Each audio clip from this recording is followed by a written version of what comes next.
야곱의 믿음이라는 제목인데, 이 야곱의 믿음을 한마디로 정의하기가 참 힘듭니다. 그래서 야곱의 믿음이 어떤 믿음인가, 이것을 우리가 살펴보려면은 야곱의 생애를 우리가 간략하게나마 우리가 살펴볼 때, 야곱의 믿음은 이런 믿음이구나, 이것을 우리가 알 수가 있습니다.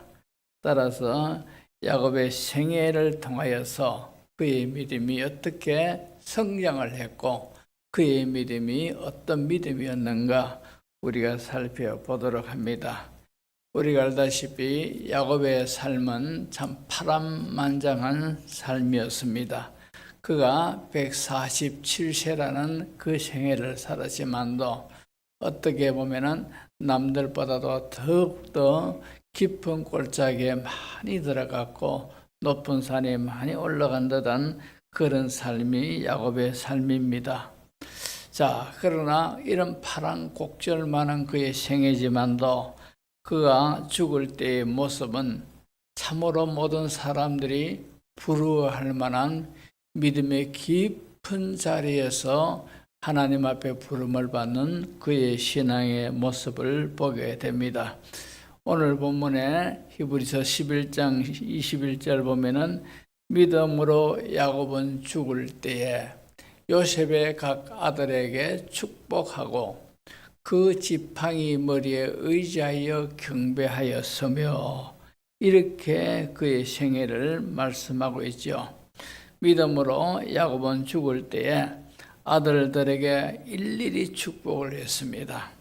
축복을 하고 난 다음에 지팡이의 머리를 의지하고 하나님께 경배하며 하나님이 부르시는 그 부름에 죽어갔습니다.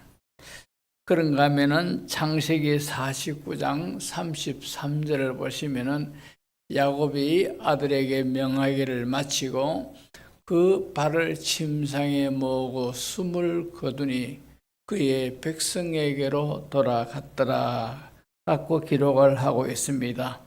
위에 두 성구를 우리가 연결시켜서 상상해 보건대 야곱이 그의 아들들을 축복하고는 침상에 앉아서 기운이 없으니까 지팡이를 잡고 머리를 지팡이에 기려 기도하는 중에 하나님 앞에 돌아갔다 하는 것을 알 수가 있습니다. 이 최후가 얼마나 아름다우며 은혜로운지 모릅니다. 옛날에 제가 어릴 때 만평교회, 그 당시에 제가 청년 때에 만평교회는 큰 교회였습니다. 한 300에서 400명 정도 모이는 교회인데, 그때 황상규 목사님이 담임을 하고 있었는데 갑자기 황상규 목사님이 돌아가셨어요. 소문에 의하면은 새벽 기도하다가 이제 하나님의 부름을 받았다, 이런 소문이 들려가지고 참 그분의 생애가 마지막이 너무 거룩하고 너무 멋있고 너무 아름답다, 그렇게 여겨졌는데, 나중에 또 어떤 소문이 들리기를 연탄가스에 죽었다 하는 그런 소문도 들립니다. 어느 소문이 맞는지 모르겠는데 그런 소문도 있었습니다. 야곱의 생애가, 최후가 얼마나 아름답고 은혜로운지 모릅니다. 이런 믿음의 사람이 되기까지 야곱의 생애를 우리가 살펴보도록 하겠습니다. 먼저 야곱의 일생을 우리가 더듬어 보면은 그는 태어날 때부터 독특한 그런 인생을 살았습니다. 그는 자기 형과 쌍둥이로 태어나면서 형의 발 뒤꿈치를 붙잡고 형보다 빨리 나오기를 길을 쓰고 원했던 그런 사람입니다. 그는 누구에게든지 경쟁해서 질 수 없다는 생각으로 삶을 살았던 사람입니다. 그는 자기가 동생인 것을 못마땅하게 늘 생각을 했고, 형인 에서가 장자에 대해서 관심을 갖지 않고 장자가 얼마나 귀하다는 것을 별로 소중하게 여기지 않던 그런 틈을 타서 어느 날 형이 사냥하고 돌아오는 가운데서 배가 고파서 아주 허덕거릴 때 그때 야곱이 팥죽을 끓이고 있었습니다. 그 냄새가 형의 배를 더욱더 배고프게 만들었고 형인 에서가 이제 팥죽을 좀 다오할 때 이때가 기회다 생각해서 꽤 많은 이 야곱이 형이 갖고 있는 장자의 명분을 내게 주시오. 그러면 이 팥죽을 주겠습니다. 이렇게 했는 겁니다. 그러니까 형이 장자의 명분을 소홀히 하고 있는 그런 가운데서 장자의 명분이 뭐 그래 소중하냐? 그래 니 해라 이러면서 생각 없이 주었고 팥죽을 맛있게 먹었습니다. 자, 팥죽 한 그릇에 결국은 장자의 명분이 야곱이 가지게 가게 되었고 차자가 참 되었지만도 야곱은 자기 집안의 가게가 하나님의 축복으로 이어지는 가게인 것을 그가 알았고 장자의 명분을 획득을 했습니다. 그래서 할 수만 있으면 하나님의 축복을 가까이 가고 싶어 했고 그래서 형을 속여서 장자권을 얻었습니다. 그는 또 그것에 만족하지 않았고 어머니를 이제 회유를 해서 어머니와 공모를 해서 아버지에게만 받을 수 있는 이 축복권이 그 족장 시대 때는 있었습니다. 이 아버지의 축복권이 얼마나 대단했는가 하니까 우리가 알다시피 야곱이 이삭에게 축복을 하고 이삭이 자기 아들에게 축복하고 이제 이 야곱은 또 자기 아들들에게 축복하는 이 내용들이 성경에 시간이 흐르고 역사가 흘러가면서 그 축복대로 그대로 다 되어지는 것을 우리가 봅니다. 있는 것을 보면서 아버지가 아들에게 하는 이 축복권이 얼마나 대단한 것인가를 알게 되는데 이 야곱이 자기 어머니와 상의를 하고 의논을 해서 자기 아버지의 축복권, 즉 에서가 받아야 할 이 축복권을 가로채가지고 이제 집안에 사달이 나게 되고 그 일로 인해서 머나먼 밧단 아람 외삼촌 집으로 도망가는 그런 일이 일어납니다. 해서 이 아버지의 축복권마저도 이 야곱이 가로채지요. 자, 이 아버지의 축복을 이제 가로챈 이 야곱, 뒤늦게 에서가 이 사실을 알고 동생을 죽이기로 결심을 합니다. 뒤늦은 후회와 뒤늦은 깨달음을 에서가 얻게 되죠. 이 동생에게 장자권을 이제 빼앗기다시피 넘겨주고 그것만 해도 이 나중에 장자권이 얼마나 귀한 것인가를 에서가 알고 있었는데 이제 자기가 받아야 할 아버지의 축복마저도 이 동생이 가르치고 하니까 이제 동생이 자기 혈육의 동생이지만도 이 동생을 죽이기로 결심을 하지요. 결국은 이 형의 살기를 느끼고는 이 야곱이 머나먼 외삼촌 집으로 도망을 갑니다. 루스라는 곳에 이르렀습니다. 해가 져서 더 이상 갈 수가 없어서 거기서 돌을 베게 하고 이제 야영을 합니다. 그때 꿈을 꾸었는데 꿈속에서 하늘까지 닿은 사닥다리를 야곱은 보았습니다. 창세기 28장 12절을 보면은 꿈에 본 적 사닥다리가 땅 위에 서 있는데 그 꼭대기가 하늘에 닿았고 또 본 적 하나님의 사자들이 그 위에 오르락 내리락하고 이 28장 12절 이 구절에서 본적 하는 말씀이 두 번이나 나오고 있습니다. 이것은 야곱이 희껏 보았다는 것이 아니라 눈이 뚫어지도록 그 광경을 보고 또 보았다 이 말입니다.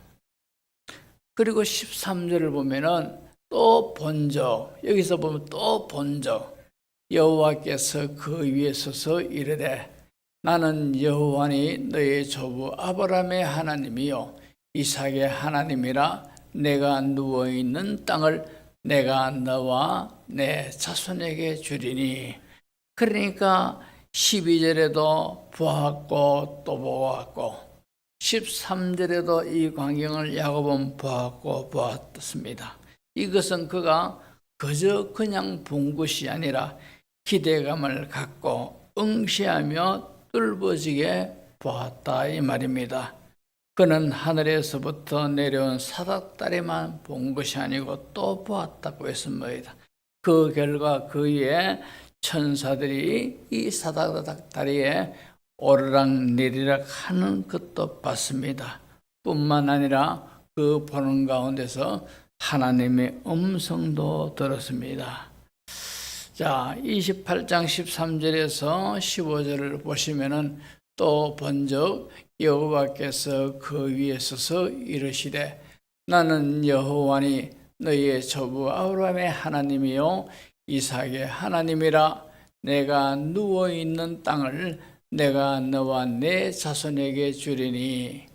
내 자손이 땅에 티끌같이 되어 내가 서쪽과 동쪽과 북쪽과 남쪽으로 퍼져 나갈지며 땅의 모든 족속이 너와 내 자손으로 말미암아 복을 받으리라. 내가 너와 함께해서 내가 어디로 가든지 너를 지키며 너를 이끌어 이 땅으로 돌아오게 할지라. 내가 네게 허락한 것을 다 이루기까지 너를 떠나지 아니하리라 하신지라 이랬습니다. 그러니까 여기에서 이 축복이 바로 이삭이 야곱에게 한 축복의 내용이 거의 다 들어가 있습니다. 자, 이런 것을 볼 때 아버지가 참 그 당시에 자식에게 하는 축복분이 얼마나 하나님이 귀하게 보시고 성취시키는가를 우리가 알 수가 있습니다. 자, 이런 경험을 통해서 하나님의 축복을 야곱이 그렇게 좋아했는데 하나님께 주시는 은혜를 몹시도 갈망했는데 하지만도 그 이 루스에서 즉 베델에서 하나님을 만나기까지는 야곱은 참으로 그 신앙은 그냥 하나님을 만나는 그 주변에서 겉도는 그런 신앙이었습니다. 그는 날 때부터 신앙 좋은 분위기에서 태어났지요. 자기 아버지 이삭 그리고 그의 어머니 리브가는 독실한 신앙의 사람입니다. 하지만도 그가 비로소 이 루스에서 살아계신 하나님을 만나는 그런 경험을 하게 됩니다. 자, 그전까지만 해도 그는 하나님을 생각할 때 자기의 머릿속에 한계를 지은 하나님으로만 생각을 했고 가나안 땅만 다스리는 하나님으로 알았습니다. 자기 할아버지와 그리고 아버지와 제사 드릴 때만 나타나시는 하나님으로 그는 생각을 했습니다. 하지만도 그가 어디에나 계시는 하나님, 그 하나님을 지금 루스에서 만나게 된 겁니다. 그가 하나님을 이곳에서 인격적으로 만나는 경험을 비로소 하게 된 겁니다. 이 경험을 시작으로 그는 신앙의 눈이 열렸고 참으로 신앙을 새롭게 시작하게 됩니다. 오늘날 많은 교인들이 교회는 다니지만도 내 영혼의 하나님을 만나지 못하고 머리로만 생각하고 하나님을 만나고자 교회 다니는 분들이 있습니다. 참으로 안타까운 일이지, 그죠? 우리는 살아계신 하나님을 마음으로 인격적으로 만나는 그런 감격이, 그런 경험이 반드시 있어야 될 줄로 믿습니다. 우리가 기도하셔야 됩니다. 하나님, 저에게도 인격적인 하나님을 만나는 은혜를 주시옵소서. 우리가 그렇게 해야 됩니다. 자, 이렇게 인격적인 하나님을 만나는 야곱은 비로소 두 번째로 성숙한 신앙의 사람으로 나아가는 과정이 되어집니다. 야곱은 하나님의 약속대로 외삼촌 집에서 많은 부를 모아가지고 고향으로 돌아옵니다. 그리고 돌아오면서 그는 두려워하고 막연한 부담을 느끼고 있었는데 그것은 자기 형 에서가 자기를 어떻게 여길까? 이 에서가 자기가 고향으로 돌아온다는 소식을 들으면 절대 가만히 있지 않을 거다. 이런 거죠. 막연한 두려움을 가지고 있었는데 아니나 다를까 이 야곱이 고향으로 돌아온다는 이 소식을 인편을 통해서 에서가 들었습니다. 에서가 야곱을 죽이기 위해서 400명의 종을 거느리고 야복 강가로 이제 야곱에게 다가오고 있습니다. 자, 이 야복 강가에서 이 야곱은 급보를 듣습니다. 자기 형 에서가 400명의 종들을 거느리고 자기를 죽이기 위해서 이 야복강 쪽으로 오고 있다 하는 이 사실을 알고는 그는 야복강에서 자기의 소유인 양떼와 하인들을 먼저 건너가게 하고 마지막으로 자기 식구를 건너가고 하고는 자기는 야복나루터에서 밤을 지십니다. 그 밤을 지시면서 이제 어떤 사람과 씨름을 경험하게 되는데 이 씨름하는 장면을 두고 루터는요 이렇게 말했습니다. 그 장면은 구약에서 가장 설명하기 어려운 장면이다. 이 루터가 그렇게 말을 했습니다. 그러나 우리가 성경은 성경으로 풀어야 된다는 이 당연하고 원칙적인 그 모든 위치를 볼 때 호세아서 12장 3절 4절을 보시면은 이렇게 대답을 하고 있습니다. 야곱은 모태에서 그의 형의 발 뒤꿈치를 잡았고 또 힘으로는 하나님과 겨루되 천사와 겨루어 이기고 울며 그에게 간구하였으며 하나님은 베델에서 그를 만나셨고 거기에서 우리에게 말씀하셨나니. 그죠?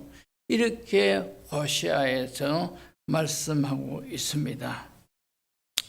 여기서 보면은 야곱은 태에서 그 형의 팔꿈치를 잡고는 이 땅에 태어나고 작년에 와서는 하나님과 힘을 겨루되 천사와 힘을 겨루어 이기고 울며 그에게 간구하였더라라고 기록하고 있죠.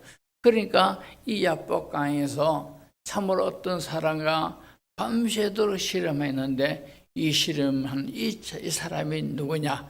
하나님이었다는 거죠. 그래서 너는 지금부터 내 이름이 야곱이다마는 이제부터는 이스라엘을 하라. 이런 거죠. 새로운 이름을 주지 않습니까? 이스라엘이라는 이름의 뜻이 뭡니까? 하나님과 겨루어 이겼다는 거죠. 그러니까 야곱은 밤새도록 그 사람과 씨름하면서 내게 복을 주시지 아니하시면은 당신을 그냥 가게 하지 않겠나이다. 악착같이 그죠? 밤새도록 붙잡으니까 이제 그 사람이 나로 가게 하려는 이제 날이 새려고 하니까 나로 가게 하라 하니까 당신이 내게 축복하지 않으면은 절대 보내지 않겠나이다 하고 붙으니까 네 이름이 뭐냐? 야곱이다마는 이제는 이스라엘이라 해라.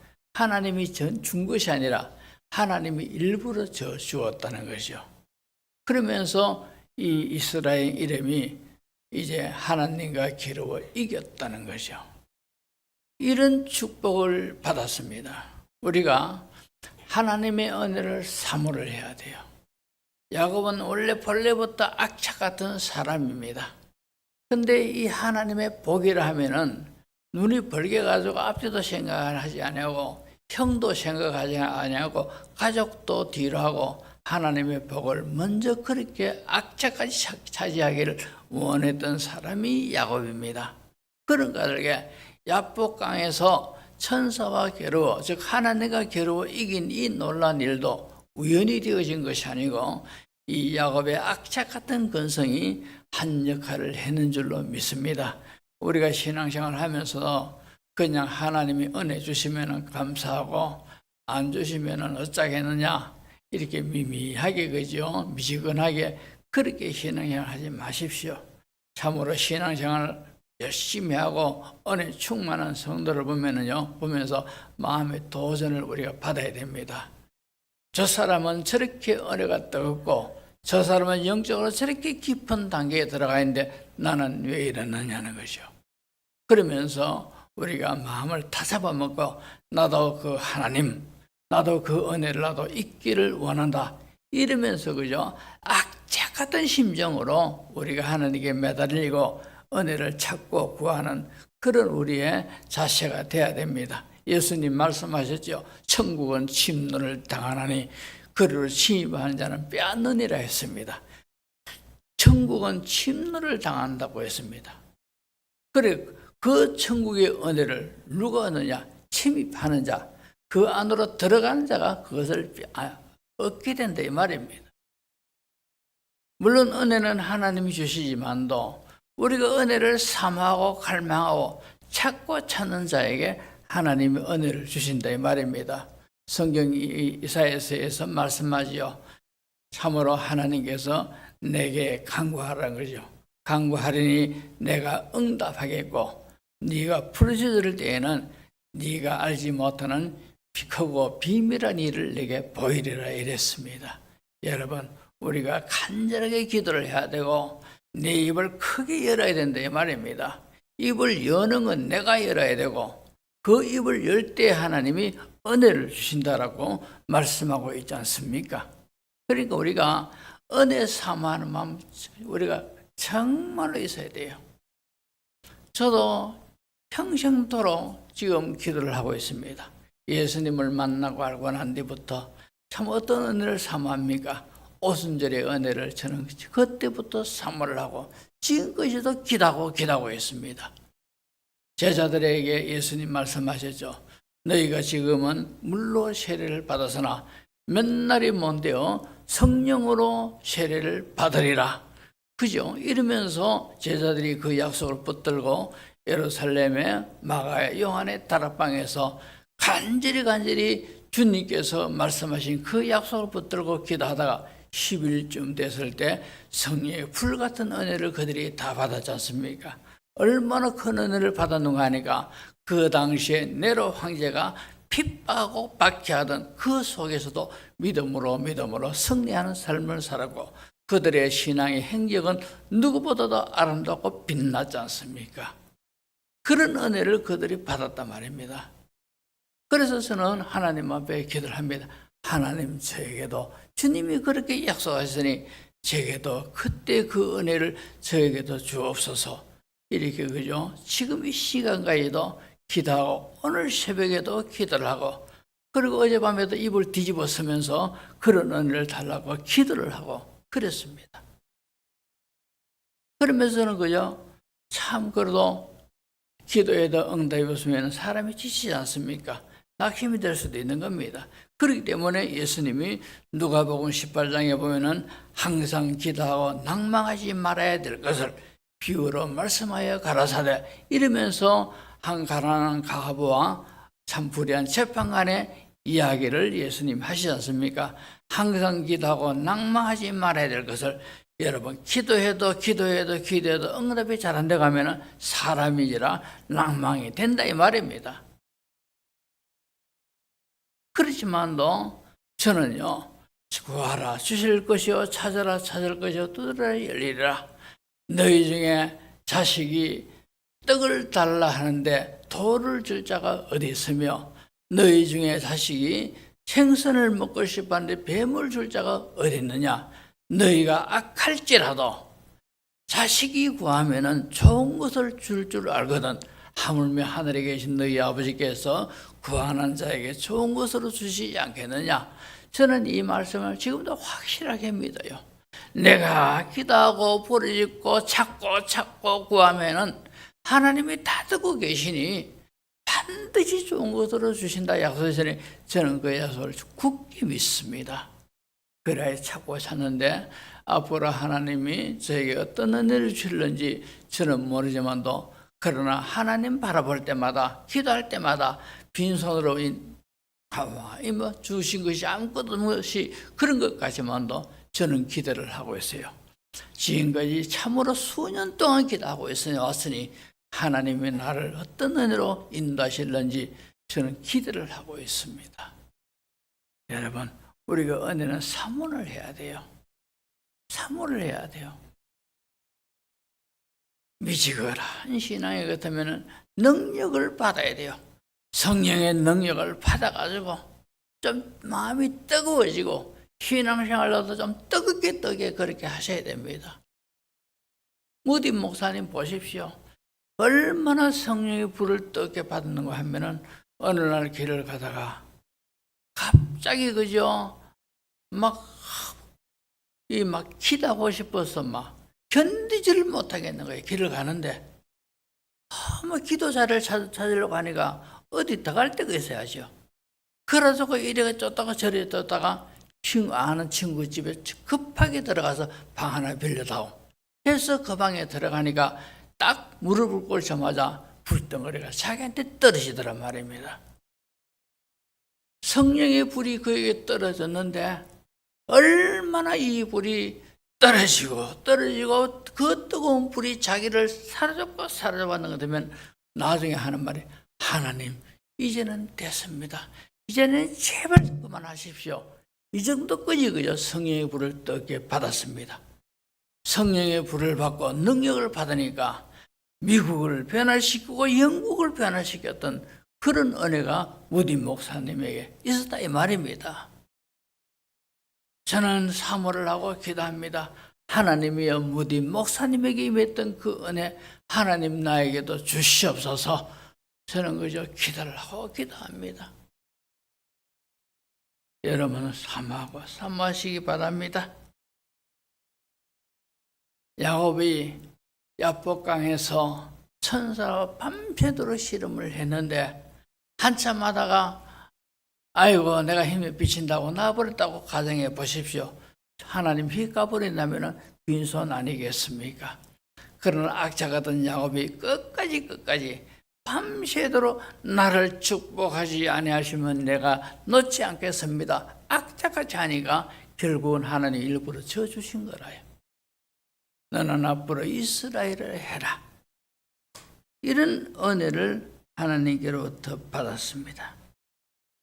자, 그 일이 있고 난 다음에 하나님이 야곱의 환도뼈를 치셨지, 그죠? 야곱의 환도뼈를 치셔가지고 평생토록 야곱이 그때부터 다리를 저르면서 쩔룩쩔룩거리면서 일생을 살았습니다. 환도뼈는 넓적다리인데요. 넓적다리의 뼈인데, 근데 제가 가만히 생각하니까 이 넓적다리 뼈가 70인역에는 탈골되었다. 그렇게 기록이 되어 있습니다. 근데 우리 성경에는 환도뼈를 치니까 야곱이 그때부터 절었더라 했는데 지금 가만히 생각하니까 이게 과거절이 아닌가 이러 싶은 생각이 듭니다. 그래서 아이고 그때부터 이 야곱이 왜 하나님이 하필이면 야곱의 환도뼈를 치셨느냐. 야곱이 어떻습니까? 인간성이 항상 하나님보다 자기의 수단과 방법을 앞세우고 하나님 이름을 부르지만도 순인간적인 방법으로 문제를 해결하려고 하고 그렇게 살아왔던 사람이 야곱 아니겠습니까? 야곱의 환도뼈를 치면서 이제는 야곱은 그전에는 정욕의 사람이요 육신을 의지했던 사람이고 자기 지혜를 의지했던 사람이었습니다. 그러나 야곱의 환도뼈를 치면서 하나님이 그 환도뼈를 치면서 무언의 말씀을 하시죠. 이제는 너 자신을 의지하지 말아라. 내 육체를 의지하지 말고 내가 의지해야 할 것은 오로지 하나님밖에 없다. 이것을 분명하게 인식시켜주기 위해서 그렇게 하신 줄로 믿습니다. 마찬가지로 우리 신자가 하나님을 제껴두고 내 마음대로 살겠다고 고집 피우는 사람에게는 하나님이 이런저런 환도뼈를 치시는 그런 은혜도 있을 수도 있습니다. 하나님께서 축복을 하시긴 해야 되겠는데 그러기 위해서는 인생을 성화시키고 하나님의 뜻에 맞도록 하기 위해서는 환도뼈를 꺾으시는 그런 경우도 있습니다. 하나님은 야곱이 축복을 누리기를 원하셨습니다.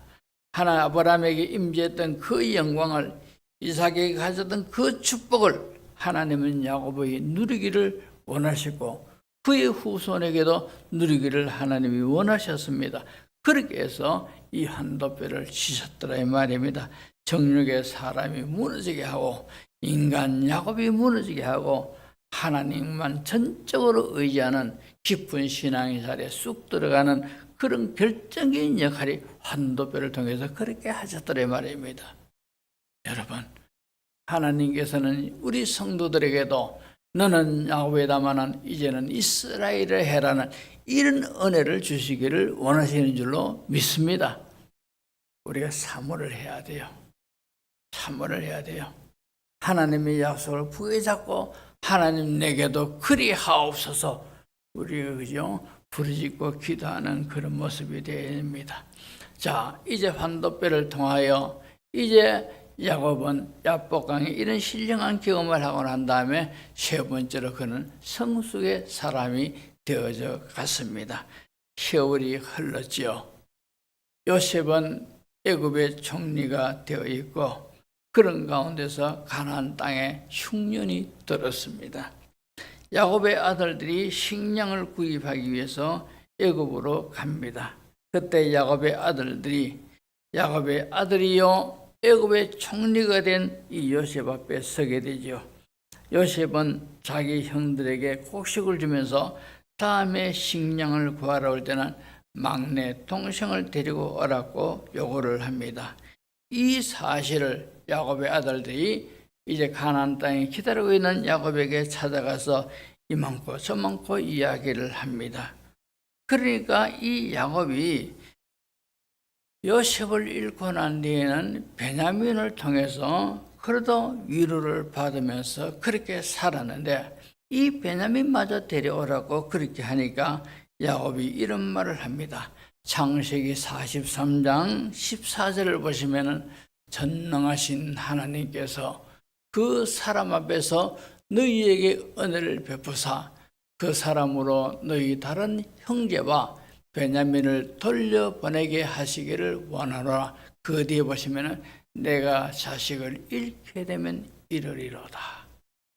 이 야곱의 입에서 이제 라헬의 소생은 이 요셉과 베냐민인데 요셉은 죽어버리고 베냐민만 남아있는데 이 베냐민을 볼 때마다 이 야곱은 자기의 참 그렇게 마음에 담았던 라헬을 연관지으면서 이 베냐민을 그렇게 애지중지했습니다. 그런데 이 우리가 평소에 알고 있는 야곱 같으면은 베냐민을 데려오면은 차라리 날 잡아가라. 죽으면 죽었지 이 아들만큼은 안 된다. 이런 것이 바로 야곱인데 이제는 여기 와서는 내가 자식을 잃게 되면 이르리로다. 얼마나 하나님께 맡기는 그런 신앙의 사람의 말입니까? 이만큼 우리가 참 이 야곱은 이제는 성숙한 신앙의 사람이 됐습니다. 그는 욕심의 사람이고 평생 손해보지 않는 사람이고 한 번 목표를 세운 것은 수단과 방법도 가리지 않고 반드시 그 목적하는 바를 이루고야만은 그런 깡다고 있는 사람입니다. 그런 그가 이런 말을 할 수 있다는 것은 체념 상태에서 하신 한 말이 아니고 전능하신 하나님의 은혜를 믿었기에 하나님의 섭리를 믿기에 내가 자식을 잃으면 이르리로다 이렇게 말하는 중입니다. 여기서 우리는 야곱의 새로운 신앙의 모습을 우리가 보게 되지 않습니까? 이전까지만 해도 자기의 인생을 자기의 정욕에 의해서 살아가려고 했던 그런 사람입니다. 그러나 이때부터는 하나님께 모든 것을 맡기고 의지하는 그리고 하나님의 뜻을 묵묵히 믿음으로 따라가는 그런 인생관으로 야곱의 삶은 바뀌었습니다. 드디어 그의 인생 말로에 가서 야곱이 요셉의 아들, 즉 이제 자기의 손자인 므낫세와 에브라임을 축복할 때 정상적으로 하면은 장자에게 오른손으로 얹게 되고 차자에게는 왼손을 얹어 축복하게 되었습니다. 그런데 야곱은 그 손을 엇갈리게 해가지고 차자인 에브라임에게 오른손, 그리고 장자에게는 왼손을 얹어서 축복을 하기를 원합니다. 그러자 이 야곱이 아버지가 눈이 멀어서 지금 순서를 바꿨다 이렇게 하면서 그 순서를 바로 하려고 합니다.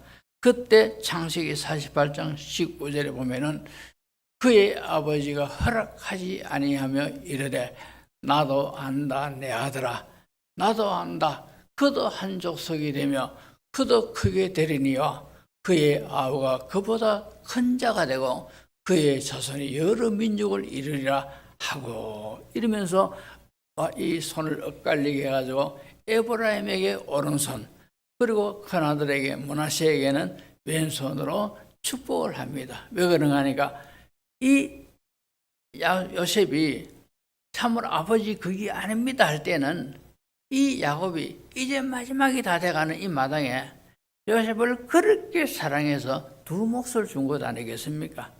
이 정도로 요셉을 사랑했는데 요셉이 아버지 안 됩니다. 므낫세가 장자고 이 에브라임이 차자입니다. 이렇게 하셔야 됩니다 할 때 인간적인 요셉 같으면 그래 그렇게 하자 이렇게 했을 거지만도 이제 와서는 아니다는 것이죠.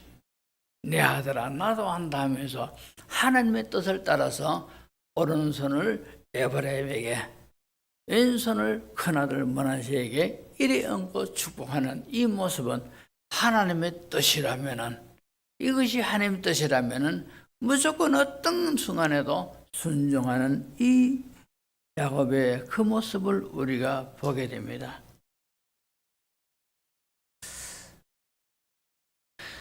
하나님의 축복하심으로, 그래서 그는 인간의 어떤 정보다도 하나님의 뜻을 우선으로 받드는 그런 사람이 되었습니다.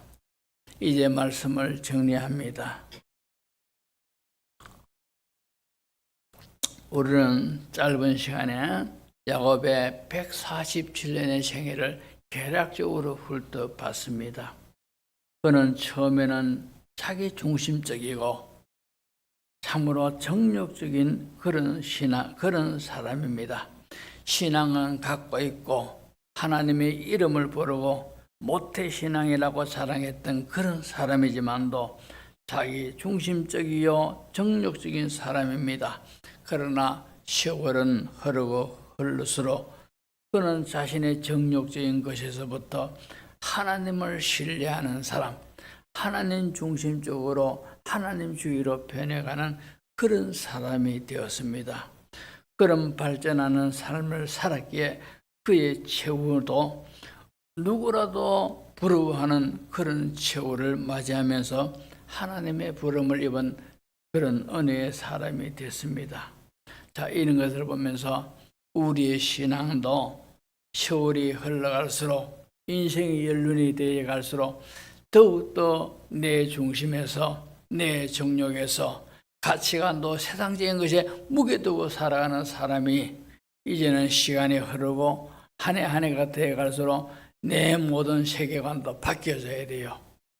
세계관도 바뀌어져 가고 인생관도 바뀌어져 가고 내 중심이요 내 정욕적으로 내 위주로 살았던 사람이 이제는 하나님 중심으로 하나님께 가까이 하나님과 동행하는 쪽으로 우리가 변해져 가야 된다 이 말입니다.